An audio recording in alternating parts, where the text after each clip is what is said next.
आदाब, राज्य तक में आपका स्वागत है। आप देख रहे हैं हमारा चैनल राज्य तक।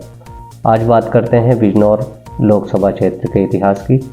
अगर आपने हमारे चैनल को सब्सक्राइब नहीं किया है तो हमारे चैनल को सब्सक्राइब कर लीजिए।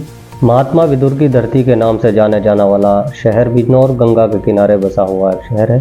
समीकरण की बात करें तो यहाँ राम मंदिर आंदोलन के बाद से भाजपा की सीटों में लगातार बढ़ोतरी हो रही है। 2019 के लोकसभा चुनाव में ये सीट सपा और बसपा के गठबंधन के पाले में चली गई थी। तब से सीट पर बसपा के मलूक नागर सांसद हैं।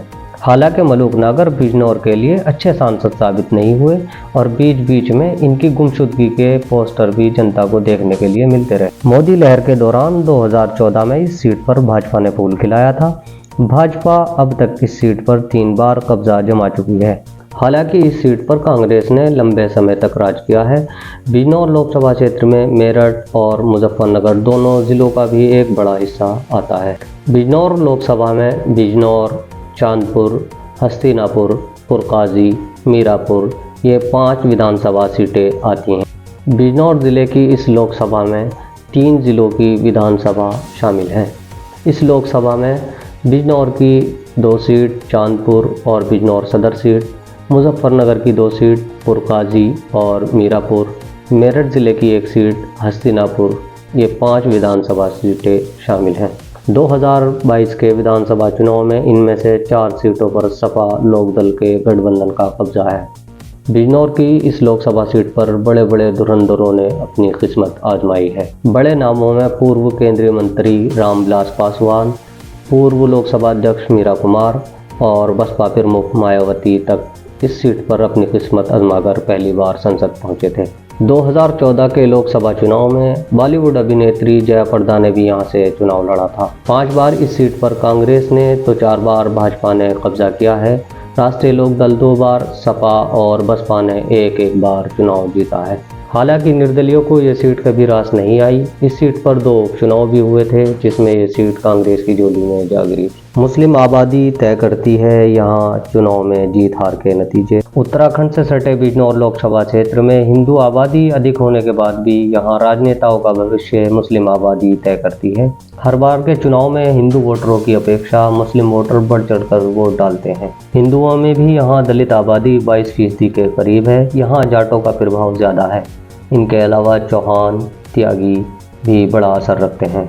हरिजन वोट बड़ी संख्या में है। मुस्लिम वोटर किसी भी पार्टी को जीत दिलाने का मादा रखता है। यही वजह है कि दलितों के गठजोड़ से यहाँ बसपा अपना परचम लहराती रही है। बिजनौर में 1952 में सबसे पहला चुनाव लोकसभा का हुआ था। तब कांग्रेस के नैमिषारण चैन ने ये चुनाव जीता था। इसके बाद 1957 में चुनाव हुआ, तब ये सीट कांग्रेस की झोली में चली गई। 1962 के लोकसभा चुनाव में पहली बार कांग्रेस को हार का मुंह देखना पड़ा था।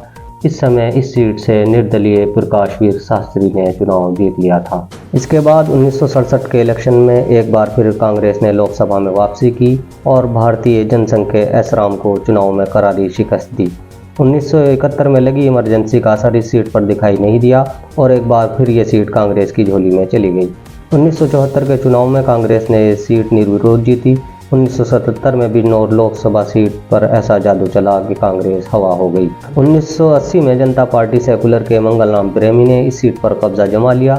इसके बाद फिर यहाँ 1984 में एक बार फिर चुनाव हुए, तब इस सीट पर कांग्रेस ने दोबारा वापसी की। 1985 में इस सीट पर उपचुनाव हुए जिसमें कांग्रेस की मीरा कुमार चुनाव जीतकर पहली बार लोकसभा पहुंची। उन्होंने लोकदल के प्रत्याशी रामविलास पासवान को हराया था। 1989 के लोकसभा चुनाव में इस सीट पर मायावती ने दांव आजमाया और जीतकर संसद पहुंची। 1991 में एक बार फिर चुनाव हुए जिसमें मायावती बुरी तरह से हार गई। 1991 से लेकर 97 तक इस सीट पर भाजपा का कब्जा रहा है।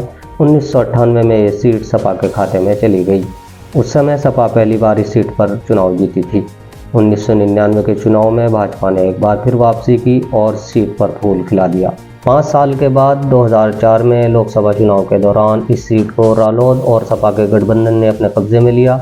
2009 के लोकसभा चुनाव में भाजपा ने रालोद के साथ गठबंधन किया और चुनाव जीत गई। 2014 में मोदी लहर आई तो भाजपा भारी बहुमत से चुनाव जीती, लेकिन 2019 के लोकसभा चुनाव में इस सीट पर बसपा ने अपना कब्जा जमा लिया। बिजनौर ज़िले की बात करें तो इस ज़िले में 2 लोकसभा सीटें आती हैं। एक बिजनौर सदर सीट और एक नगीना लोकसभा सीट। हम आपको बता रहे थे बिजनौर लोकसभा क्षेत्र के इतिहास के बारे में। बिजनौर के इस लोकसभा क्षेत्र पर चुनाव की सरगर्मियां तेज हो गई हैं। जैसे जैसे 2024 नज़दीक आता जा रहा है, चुनाव की सरगर्मियां तेज होती जा रही हैं। अगली खबर हम आपको बिजनौर लोकसभा क्षेत्र से लड़ने वाले प्रत्याशियों के बारे में बताएंगे। अगर आपने हमारे चैनल को सब्सक्राइब नहीं किया है तो हमारे चैनल को सब्सक्राइब कर लीजिए।